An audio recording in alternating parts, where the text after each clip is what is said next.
Hello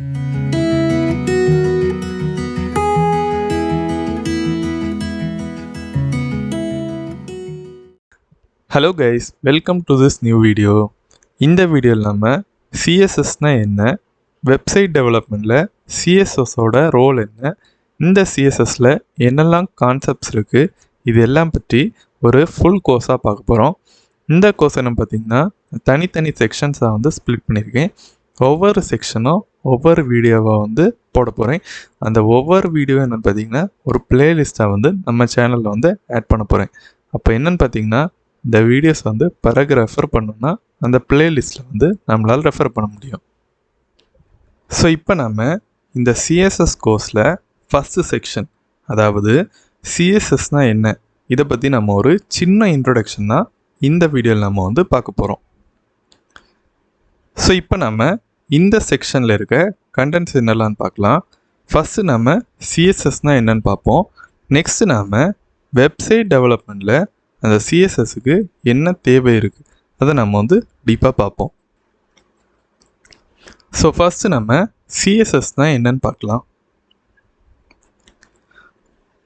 so சிஎஸ்எஸ்னால் என்னென்னு பார்த்தீங்கன்னா cascading style sheet. So இந்த கேஸ்கேடிங் ஸ்டைல் ஷீட் ஒரு மார்க்அப் லாங்குவேஜ். HTML மாதிரியே இதுவும் ஒரு மார்க்அப் லாங்குவேஜ். அது ஏன் மார்க்அப் லாங்குவேஜ்னு பார்த்தீங்கன்னா HTML மாதிரியே இந்த சிஎஸ்எஸ்லேயும் எந்த ஒரு ப்ரோக்ராமிங் அல்கோரிதம் எதுவுமே கிடையாது, ஃபங்க்ஷனாலிட்டி எதுவுமே கிடையாது. அதனால தான் என்ன பார்த்திங்கன்னா இந்த சிஎஸ்எஸும் ஒரு மார்க்அப் லாங்குவேஜ் தான். அது எதுக்கு நம்ம யூஸ் பண்ணுவோன்னா வெப்சைட்டோட டிசைன், அடுத்து அதுக்கு ஸ்டைலிங்கை வந்து கண்ட்ரோல் பண்ணுறதுக்காக தான் இந்த சிஎஸ்எஸை நம்ம வந்து யூஸ் பண்ணுவோம். இப்போ HTML வந்து ஒரு வெப்பேஜுக்கு ஸ்கெலிட்டல் லேஅவுட்டை கொடுக்குது அப்படின்னா இந்த சிஎஸ்எஸ் என்ன பண்ணோன்னா அந்த ஸ்கெலிட்டல் லேஅவுட்டுக்கு ஒரு டிசைன் இல்லைன்னா அட்ராக்டிவ் லுக்கை வந்து கொடுக்கும். அதான் என்னென்னு பார்த்தீங்கன்னா இந்த கேஸ்கேடிங் ஸ்டைல் ஷீட்டோட ஒர்க்கு. ஸோ நெக்ஸ்ட்டு நம்ம வெப்சைட் டெவலப்மெண்ட்டில் இந்த சிஎஸ்எஸோட தேவை என்ன இருக்குது அதை நம்ம வந்து டீப்பாக பார்க்கலாம். ஸோ இப்போ நீங்கள் பார்த்தீங்கன்னா இந்த சிஎஸ்எஸ்லேயே நிறைய கீ ஆஸ்பெக்ட்ஸ் இருக்குது, அதாவது நிறைய ரீசன்ஸ் இருக்குது. இந்த சிஎஸ்எஸ்ஸை எதுக்காக வந்து அந்த HTML இந்த சிஎஸ்எஸ்ஸை யூஸ் பண்ணுறாங்க, அதுக்கு நிறைய ரீசன்ஸ் இருக்குது. அதை நம்ம வந்து இப்போ வந்து வரிசையாக பார்க்கலாம். ஸோ ஃபஸ்ட்டு ரீசன் என்ன பார்த்தீங்கன்னா செப்பரேஷன் ஆஃப் கண்டென்ட்ஸ். இப்போ நம்ம வந்து இந்த சிஎஸ்எஸ் யூஸ் பண்ணுறோன்னா நம்ம HTMLக்கு பார்த்தீங்கன்னா .htmlனு ஒரு தனி ஃபைல் க்ரியேட் பண்ணோம். அதே மாதிரியே இந்த சிஎஸ்எஸ்க்கு என்ன பண்ணலான்னு பார்த்தீங்கன்னா ஒரு தனி ஃபைல் நம்மளால் க்ரியேட் பண்ண முடியும். அப்படி நம்ம வந்து தனி ஃபைல் க்ரியேட் பண்ணுற நேரம் அந்த கண்டென்ட், அதாவது HTML கண்டென்ட், சிஎஸ்எஸ் கண்டென்ட், இந்த மாதிரி நம்ம வந்து கண்டென்ட்டை செப்பரேட் பண்ணி வைக்கலாம். இப்படி செப்பரேட் பண்ணுறதுனால என்ன யூஸ்ன்னு பார்த்தீங்கன்னா அப்போ சிஎஸ்எஸ் ஃபைல்ஸ் வந்து, அதாவது சிஎஸ்எஸ்ல இருக்கிற எதாவது நம்ம வந்து சேஞ்ச் பண்ணோம் அப்படின்னா அந்த சிஎஸ்எஸ்ல நம்ம வந்து சேஞ்ச் பண்ணிக்கலாம். HTML ஏதாவது சேஞ்ச் பண்ணால் நம்ம வந்து HTML ஃபைலில் போயிட்டு சேஞ்ச் பண்ணலாம். இதனால் வந்து இன்னும் நம்ம வந்து அந்த வெப்சைட்டை வந்து ஹேண்டில் பண்ணுறதுக்கு இல்லைனா வந்து எதாவது அப்டேட் பண்ணுறதுக்கு ரொம்ப ஈஸியாக இருக்கும். அதுக்காக தான் இந்த சிஎஸ்எஸ் நம்ம வந்து யூஸ் பண்ணலாம். நெக்ஸ்ட்டு பார்த்தீங்கன்னா கன்சிஸ்டன்சி. இப்போ நம்ம வந்து இந்த சிஎஸ்எஸ் யூஸ் பண்ணுற நேரம் அந்த வெப்சைட்டுக்கு லுக் வந்து ஒரே மாதிரி, ஃபுல் வெப்சைட்லேயுமே அந்த வெப்சைட்டுக்கு லுக் வந்து ஒரே மாதிரி யூனிஃபார்மாக கொண்டு வர்றதுக்கு இந்த சிஎஸ்எஸ்ஸை நம்ம வந்து யூஸ் பண்ண முடியும். அப்படி நம்ம வந்து யூனிஃபார்மாக கொண்டு வரதுனால என்ன ஆகுன்னு பார்த்தீங்கன்னா அந்த வெப்சைட்டோட யூசர் எக்ஸ்பீரியன்ஸ் வந்து ரொம்ப வந்து பெட்டராக வந்து இருக்கும். ஸோ அதுக்காக நம்ம வந்து இந்த சிஎஸ்எஸ்ஸை யூஸ் பண்ணலாம். நெக்ஸ்ட்டு நம்ம பார்க்க போகிறோம் என்ன பார்த்திங்கன்னா ரீயூசபிலிட்டி. இப்போ நம்ம இந்த சிஎஸ்எஸ் யூஸ் பண்ணுற நேரம் என்ன பெனிஃபிட்னு பார்த்தீங்கன்னா இப்போ நம்ம ஒரு ஸ்டைலை வந்து சிஎஸ்எஸில் வந்து டிஃபைன் பண்ணுறோன்னு வச்சுக்கோங்க. அந்த ஒரு ஸ்டைலை டிஃபைன் பண்ணுறது வந்து HTMLல வந்து எத்தனை எலமெண்ட்ஸில் வேணாலும் நம்ம வந்து அதை ஆட் பண்ண முடியும். இதனால் என்னன்னு பார்த்தீங்கன்னா நம்ம வந்து அதை வந்து திரும்ப திரும்ப வந்து யூஸ் பண்ணுறதுனால நமக்கு வந்து அந்த ஸ்டைலை வந்து நம்ம வந்து ஒரே ஒர்க்காக தான் டிஃபைன் பண்ணியிருக்கோம். அதனால் வந்து அந்த டைமு, எஃபர்ட் இதெல்லாம் நம்ம வந்து சேவ் பண்ண முடியும். அதனால் திரும்ப திரும்ப வந்து ஒரு எலமெண்ட் நம்ம வந்து டிஃபைன் பண்ணிகிட்டு இருக்கணும்னு தேவை இருக்காது. ஒரே ஒருக்கா ஒரு சிஎஸ்எஸ் எலமெண்ட்டை நம்ம வந்து டிஃபைன் பண்ணிவிட்டு அதை நம்ம வந்து HTML டாக்குமெண்ட்டில் திரும்ப திரும்ப யூஸ் பண்ண முடியும். நெக்ஸ்ட் நம்ம பார்த்திங்கன்னா ரெஸ்பான்சிவ் டிசைன். இந்த சிஎஸ்எஸ்ஸை வந்து HTML யூஸ் பண்ணுறதுக்கு ஒரு இம்பார்ட்டண்ட்டான ரீசன் வந்து இந்த ரெஸ்பான்சிவ் டிசைன் தான். ரெஸ்பான்சிவ் டிசைன் என்ன பார்த்திங்கன்னா இப்போ நம்ம ஒரு வெப்சைட் க்ரியேட் பண்ணுறோன்னா அந்த வெப்சைட்டை நம்ம வந்து லேப்டாப்பில் மட்டும் பார்க்க மாட்டோம், கண்டிப்பாக நம்ம அதை வந்து மொபைலில் பார்ப்போம், டேப்லெட்டில் பார்ப்போம், இன்னும் பல டிவைஸில் நம்ம வந்து பார்ப்போம். ஸோ அந்த மாதிரி பார்க்குற நேரம் அது எல்லா டிவைஸ்லையுமே என்னென்னா கரெக்டாக வந்து டிஸ்பிளே ஆகணும். கரெக்டாக அதான் என்னென்னு பார்த்தீங்கன்னா ரெஸ்பான்சிவ் டிசைன். அதில் வந்து இந்த சிஎஸ்எஸ் வந்து ஒரு இம்பார்ட்டண்டான ரோலை வந்து ப்ளே பண்ணுது. அதை எப்படி ப்ளே பண்ணுதுன்னு பார்த்தீங்கன்னா சிஎஸ்எஸ் மீடியா கொரி யூஸ் பண்ணி நாம் ரெஸ்பான்சிவான வெப்சைட் டிசைனை க்ரியேட் பண்ண முடியும். ஸோ அதை நம்ம வந்து யூஸ் பண்ணுற நேரம் நம்ம யூஸர் அதாவது டிவைஸுக்கு ஏற்ற மாதிரி ரெஸ்பான்சிவாக வந்து வெப்சைட்ஸை வந்து க்ரியேட் பண்ணலாம். இப்போ வந்து லேப்டாப்புக்கு ஏற்ற மாதிரி, மொபைலுக்கு ஏற்ற மாதிரி, டேப்லெட்க்கு ஏற்ற மாதிரி, அந்த மாதிரி தனித்தனியாக வந்து ஒவ்வொரு டிவைஸ்க்கு ஏற்ற மாதிரி நம்ம வந்து வெப்சைட்டை க்ரியேட் பண்ணலாம்.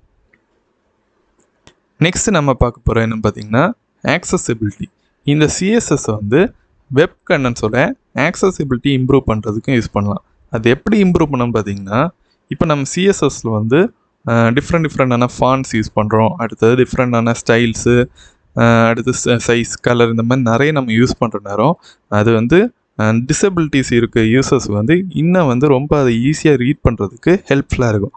அந்த மாதிரி நம்ம இந்த சிஎஸ்எஸ் யூஸ் பண்ணி ஆக்சசிபிலிட்டி இம்ப்ரூவ் பண்ணலாம். நெக்ஸ்ட் நம்ம பார்த்திங்கன்னா இம்ப்ரூவ் பேஜ் லோட் டைம். அதாவது இந்த சிஎஸ்எஸ்ஸை நம்ம யூஸ் பண்ணுறதுனால அந்த டெவலப்பர்ஸுக்கு என்னென்னு பார்த்திங்கன்னா ஹெச்டிஎம்எல் டாக்குமெண்ட்லேயே என்னென்னு பார்த்திங்கன்னா நம்ம வந்து ஸ்டைல் ஆட் பண்ணலாம். பட் அது என்னென்னு பார்த்திங்கன்னா இன்லைன் ஸ்டைலிங். அது என்ன பண்ணனா அந்த ஹெச்டிஎம்எல்ல நம்ம வந்து திரும்ப இன்லைன் ஸ்டைலிங் யூஸ் பண்ணுறோன்னா ரீட் பண்ணுறதுக்கு கஷ்டமாக இருக்கும். அதே நேரத்தில் அந்த ஹெச்டிஎம்எல் டாக்குமெண்ட் வந்து லோட் ஆகிற ஸ்பீடை வந்து கம்மி பண்ணும். அதை வந்து இம்ப்ரூவ் பண்ணுறதுக்காக இந்த சிஎஸ்எஸ்ஸை கண்டிப்பாக நம்ம வந்து யூஸ் பண்ணலாம். அப்படி யூஸ் பண்ணுறதுனால என்ன ஆகுனா ஹெச்டிஎம்எல், சிஎஸ்எஸ் இந்த மாதிரி 2 ஃபைலாக ஸ்ப்ளிட் ஆகுமா, அதனால் இந்த ஃபைல் சைஸ் கம்மியாகும். அதே நேரத்தில் அந்த பேஜ் வந்து இன்னும் ஃபாஸ்ட்டாக வந்து லோட் ஆகும். நெக்ஸ்ட் நம்ம பார்க்க போகிறோம் என்ன பார்த்தீங்கன்னா மெயின்டெனபிலிட்டி. இதை நம்ம வந்து ஆல்ரெடி பார்த்தோம். அதாவது ஹெச்டிஎம்எல் ஃபைல், சிஎஸ்எஸ் ஃபைல் இந்த மாதிரி நம்ம வந்து தனித்தனியாக ஃபைல்ஸை வந்து ஸ்ப்ளிட் பண்ணி எழுதுறதுனால அந்த வெப்சைட் வந்து இன்னும் வந்து ஈஸியாக நம்ம வந்து மெயின்டைன் பண்ணுறதுக்கு, அடுத்து வந்து இதை அப்டேட் பண்ணுறதுக்கு ரொம்ப ஈஸியாக இருக்கும். ஏன்னு பார்த்தீங்கன்னா சிஎஸ்எஸ் ஃபைல் வந்து ஒரு தனி லொக்கேஷனில் இருக்குது. ஸோ அதில் நம்ம வந்து ஸ்டைல் ஏதாவது சேஞ்ச் பண்ணோன்னா அங்கே தனியாக போயிட்டு நம்ம வந்து சேஞ்ச் பண்ணிடலாம். ஹெச்டிஎம்எல் ஃபைல் வந்து தொடவே தேவையில்லை. அதனால் என்ன பார்த்தீங்கன்னா அந்த வெப்சைட் வந்து இன்னும் வந்து நம்ம வந்து அப்டேட் பண்ணுறதுக்கு, ஏதாவது ஸ்டைல் அப்டேட் பண்ணுறதுக்கு, மேனேஜ் பண்ணுறதுக்கு ரொம்ப ஈஸியாக இருக்கும். நெக்ஸ்ட்டு நம்ம பார்க்க போகிற என்ன பார்த்தீங்கன்னா அடாப்டபிலிட்டி. இந்த சிஎஸ்எஸ் வந்து டெவலப்பர்ஸுக்கு என்ன பெனிஃபிட்டாக இருக்குன்னு பார்த்தீங்கன்னா இப்போ யூசர் வந்து ஏதாவது ப்ரிஃபரன்ஸ் இல்லைனா ரிக்குவயர்மெண்ட்ஸ் கொடுத்துருந்தாங்கன்னா அதுக்கேற்ற மாதிரி டெவலப்பர்ஸ் வந்து வெப்சைட்டோட அப்பியரன்ஸை வந்து அதை வந்து இன்னும் வந்து இம்ப்ரூவ் பண்ணுறதுக்கு இந்த சிஎஸ்எஸ் வந்து ரொம்ப ஹெல்ப்ஃபுல்லாக இருக்கும். இப்போ நம்ம இந்த செக்ஷனில் பார்த்த அந்த கண்டென்ட்ஸோட சின்ன ஒரு சம்மரியை பார்க்கலாம். ஃபஸ்ட்டு நம்ம என்ன பார்த்தோன்னு பார்த்தீங்கன்னா சிஎஸ்எஸ் தான் இந்த வெப்சைட் டெவலப்மெண்ட்டில் ஒரு இம்பார்ட்டண்டான ரோலை ப்ளே பண்ணுது. அது எப்படி ப்ளே பண்ணுதுன்னு பார்த்தீங்கன்னா இப்போது ஹெச்டிஎம்எல் வந்து ஒரு ஸ்ட்ரக்சர் க்ரியேட் பண்ணுதுன்னா சிஎஸ்எஸ் வந்து அந்த ஸ்ட்ரக்சருக்கு கலர், ஸ்டைலிங், டிசைன் இதெல்லாம் கொடுக்குறதுல ரொம்ப இம்பார்ட்டண்டான பார்ட்டை வந்து ப்ளே பண்ணுது. நெக்ஸ்ட் என்னென்னு பார்த்தீங்கன்னா இந்த சிஎஸ்எஸ் யூஸ் பண்ணி நம்ம வந்து வெப்சைட்ஸை ஈஸியாக டிசைன் பண்ணலாம், மெயின்டைன் பண்ணலாம். அதே நேரத்தில் வந்து வெப்சைட்டோட டிசைனை வந்து கன்சிஸ்டண்ட்டாக வைக்கலாம். அடுத்து வந்து ஏதாவது ஸ்டைல்ஸை வந்து ரீயூஸ் பண்ண முடியும். அடுத்து வந்து ஏதாவது ஆக்சசிபிலிட்டியில் ஏதாவது ப்ராப்ளம்ஸ் இருந்ததுன்னா அதை நம்ம வந்து கரெக்ட் பண்ணலாம். நெக்ஸ்ட் என்ன பார்த்தீங்கன்னா இந்த சிஎஸ்எஸ் இல்லை அப்படின்னா அந்த வெப்பேஜோட ஸ்டைல், அடுத்த ஸ்ட்ரக்சர் வந்து ரொம்ப பிளாங்காக யூசர் ஃப்ரெண்ட்லியாகவே இல்லாமல் டிஸ்பிளே ஆகும். ஸோ அதுக்கு நம்ம வந்து இந்த சிஎஸ்எஸ்ஸை கண்டிப்பாக யூஸ் பண்ணலாம்.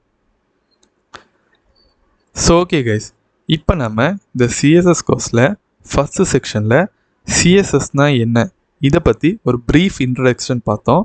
நெக்ஸ்ட்டு செக்ஷனில் நம்ம சிஎஸ்எஸ் சின்டெக்ஸ், அதே நேரத்தில் சிஎஸ்எஸ் செலக்டர்ஸை பற்றி டீப்பாக பார்க்கலாம். ஸோ ஓகே கைஸ், இந்த வீடியோவை இதோடு நான் முடிச்சிடலாம். கூடிய சீக்கிரம் ஒரு புதிய வீடியோவில் உங்களை நான் சந்திக்கிறேன். பாய்.